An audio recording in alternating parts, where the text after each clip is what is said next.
Good morning, Kuya at mga kasambahay! Ako po si LA Binag at nandito po tayo ngayon para matuto magluto ng isa sa pinakasikat na Japanese dish, ang classic Japanese stir-fried noodles or yakisoba. Kasama po natin ngayon si Mother Jocelyn Akimoto. Ohayo gozaimasu mga kasambahay! Tara na po at sabay-sabay tayong matuto at kumita dito sa bread and butter.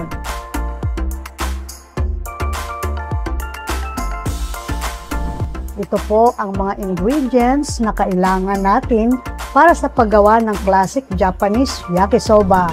Onion, green bell pepper, carrots, cabbage, shiitake mushroom, optional, pork strips, salt, and pepper. Yakisoba noodles, benishoga or pickled ginger, nori furikake, bonito flakes. So ngayon, para mas healthy, gagawa tayo ngayon ng yakisoba sauce, oyster sauce, usuta sauce, ketchup, at saka ang ating soy sauce.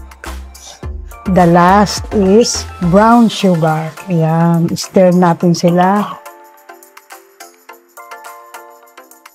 And then, susunod, gigisahin na natin sunod-sunod ang classic yakisoba. Paiinitin na natin. Madali lang lutuin ang classic yakisoba. It takes mga 2 to 5 minutes lang. Pag mainit na ang kawali, lalagay mo na si oil. Yun, wow. Lagay na natin si pork.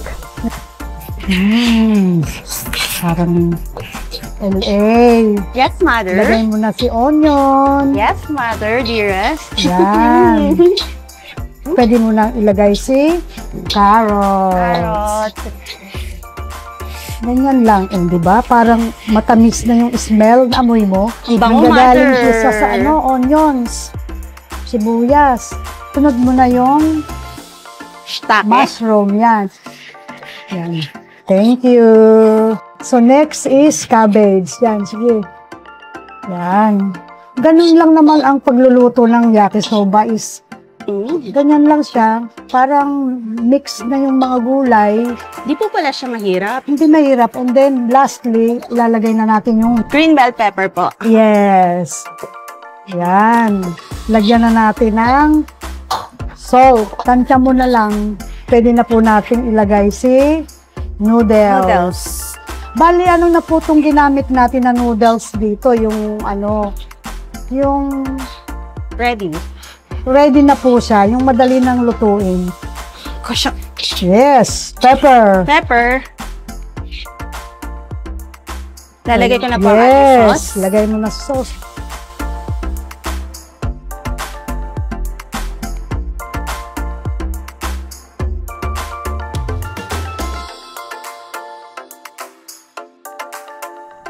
Ito na po ang finished product na classic yakisoba. Yan, ready na. At para makumpleto ang ating classic yakisoba, lalagyan ngayon natin siya ng bonito flakes.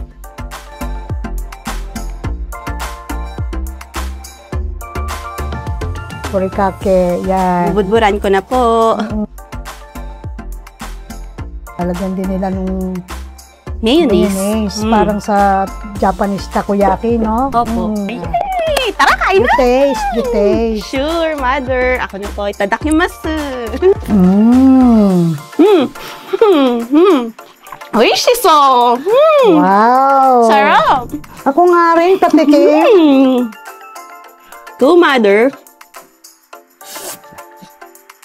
Sarap. Ang sarap.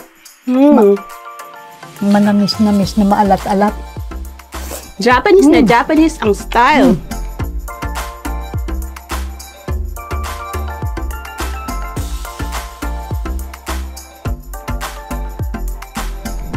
Ayan po mga kasambahay, sa 1 kilo ng yakisoba noodles na ginawa natin ngayon, tayo po ay makakabenta ng 6 to 7 packs ng 150 50 grams ng classic yakisoba na katulad nito. Ang total cost po ng isang pack ay nasa 75 pesos at maibebenta po natin ito sa halagang 105 pesos. Kaya mga kasambahay, palagi nating tatandaan sa ating pagninegosyo, kapag ka may tiyaga ay may pagpapala. Hanggang sa muli, ako po si LA Binag. At ako naman po si Jocelyn Akimoto para sa Bread and Butter segment ng Good morning, Kuya!